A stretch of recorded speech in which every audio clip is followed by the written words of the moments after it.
It's a dark period in Ireland's history, a conflict which saw over 3,600 people killed and countless more injured in a territorial struggle for Northern Ireland. The Troubles are a conflict which ravaged Northern Ireland for 30 years, with the effects still being felt years after its conclusion. The ongoing conflict is an important part of Belfast's history and identity. The conflict occurred as a response of a Unionist Protestant majority wanting to stay within the United Kingdom, and a Catholic Republican minority fighting to join the Republic of Ireland. The Troubles began in 1968 with the Civil Rights Movement in an attempt to shift the long-running Unionist presence in Ireland's politics. The clash between the two groups became serious enough for British troops to be sent in to ease tensions, and thus the Troubles and a long period of conflict began. In 1972, tensions came to a head in what is now known as Bloody Sunday. 13 Northern Irish Catholic protesters were killed and 17 wounded when British troops opened fire in an attempt to seize the protest. Bloody Sunday brought worldwide attention to the Troubles. The same year, just months later, saw the Irish Republican Army setting off 19 bombs across Belfast, killing 9 people. Belfast and Northern Ireland's economy suffered as a result of the conflict due to violence and political instability.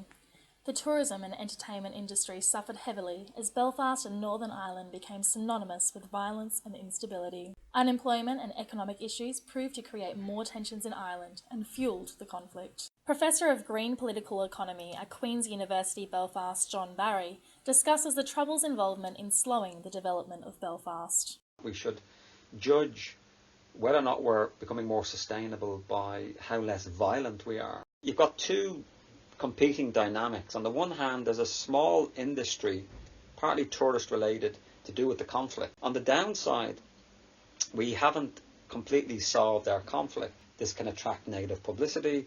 This can cause real economic hardship because we spend a lot of money on policing. So the millions of pounds we spend on policing orange parades or union flag protests, well, that money is not going elsewhere.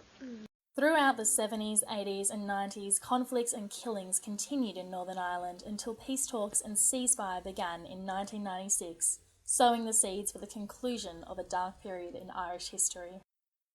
Belfast chaplain Chris Bennett recalls growing up through the Troubles and how Belfast is transforming since its conclusion. I'm the prime example. I'm the generation of people who, I was born in 1975, so the Troubles started in 69, so I don't remember. Obviously, I wasn't there when they started. I probably would say that I never probably really understood what they were all about. You don't really kind of go back to the root of figuring out why did they start. You just live with this kind of, oh, well, this is the way that it is. You have to be searched by security guards going into the shop. You have to, the police have to look under your car when you park it because, you know, they were always checking for bombs and stuff. And that was just normality in the 70s and 80s. The Troubles came to a conclusion in 1998 with the Good Friday Agreement. On Friday, April 10th, the concerned parties agreed on peace amongst Northern Ireland and the United Kingdom and the Republic of Ireland.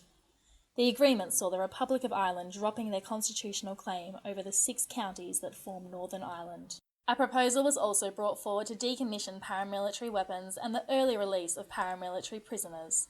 A referendum was held in Northern Ireland and the Republic of Ireland to ratify the proposals, in which the majority voted in favour of the agreement.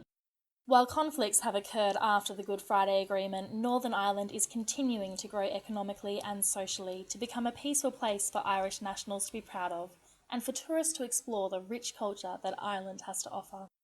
In 2016, Northern Ireland voted with a majority to stay within the European Union during the Brexit vote. This historic vote could lead to the next evolution of the battle for Irish independence.